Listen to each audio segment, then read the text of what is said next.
Bueno, le damos la más cordial bienvenida al señor Guillermo Lasso, líder del movimiento Creo y ex candidato a la presidencia de la República. Lo tenemos vía Sky, señora productora. Señor Guillermo Lasso, muchísimas gracias por la entrevista. Como sabemos, pues Ecuador vive una emergencia sanitaria y esto ha profundizado la crisis económica en todo el país.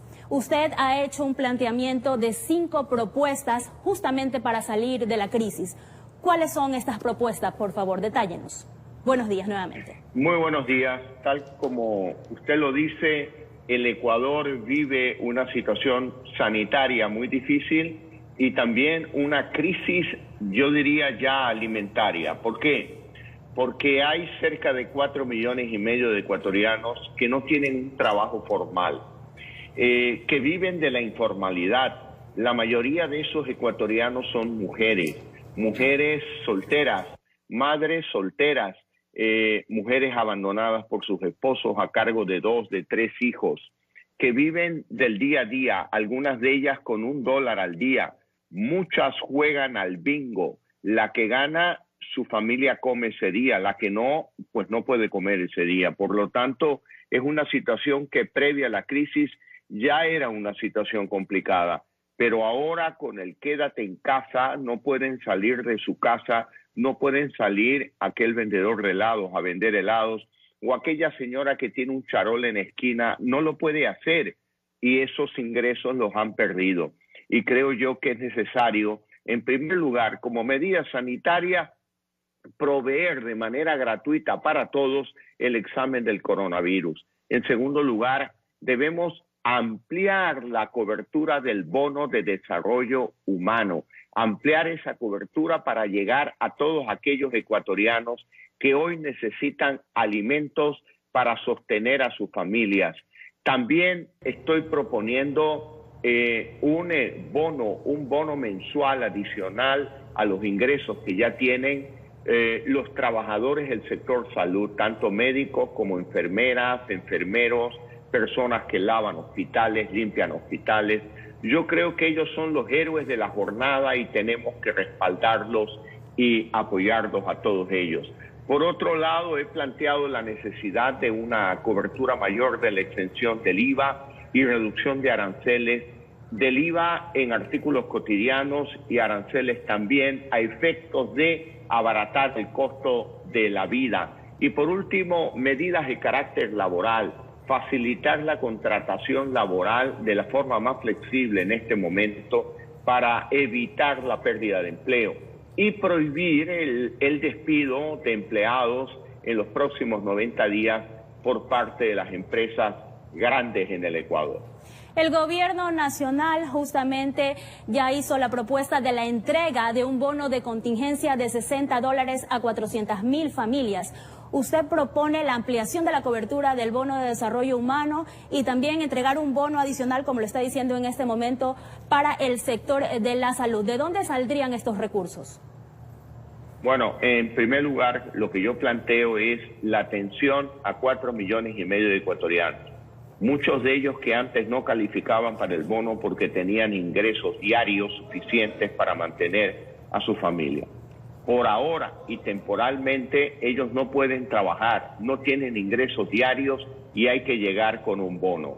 Por lo tanto, mi planteamiento es llegar a esas 4 millones de personas y no solo a 400,000 más. ¿De dónde saldrían esos recursos? En situación extraordinaria hay que tomar decisiones extraordinarias y esos recursos pueden venir de recursos del Estado, de un Estado que ha anunciado que tomará deuda en las próximas semanas y también tiene necesariamente que venir de una reforma estructural de la economía del Estado, donde se toque el tema de los combustibles, el tema probablemente tributario y donde todos los ecuatorianos, especialmente los que más tenemos, deberíamos hacer un aporte mayor por la vía tributaria. En esta situación sanitaria es obvio que se han profundizado la crisis económica, la situación es muy dura en el país entero. ¿Sería esta la oportunidad para sentarse a conversar con los acreedores para la renegociación de las deudas? Bueno, los propios contratos de deuda externa prevén en un momento dado que el Ecuador postergue el pago, por ejemplo, de intereses. Y en ese momento sentarse con los acreedores, con el apoyo del Banco Mundial, con el apoyo del Fondo Monetario, sentarse con los acreedores para negociar una extensión de plazos, probablemente una reducción de intereses de la deuda, efectos de reperfilar, porque hoy hay una prioridad, salvar la vida de los ecuatorianos. Tenemos una emergencia sanitaria y yo diría otra emergencia humanitaria en términos de alimentación.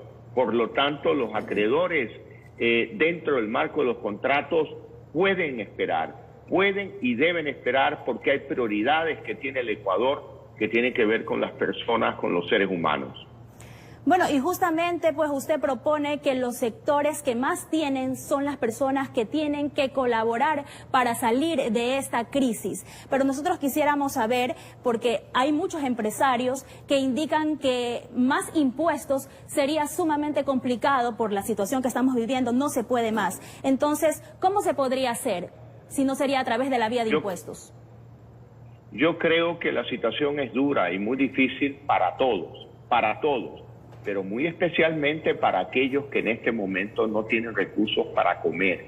Muchos de nosotros sí los tenemos y nuestras familias están tranquilas.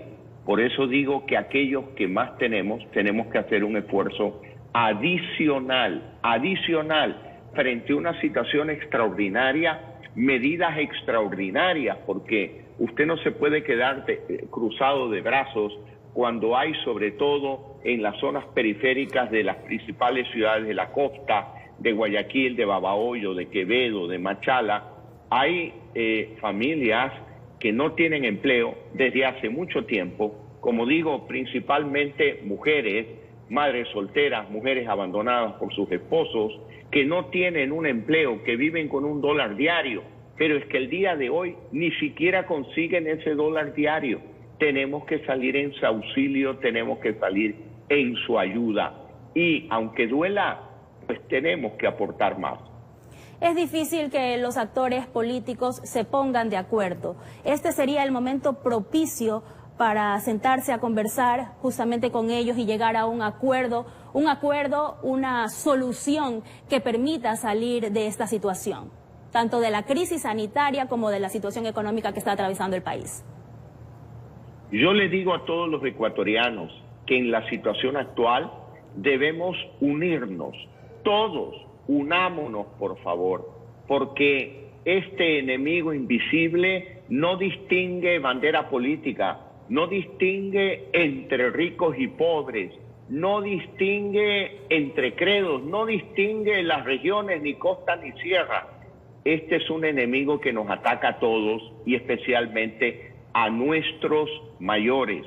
Por lo tanto, tenemos la obligación de unirnos todos para resistir el embate de este enemigo invisible. Y tenemos la obligación de unirnos para encontrar salidas a nuestra economía, a efectos de que cuando termine la crisis no estemos peor de como comenzamos.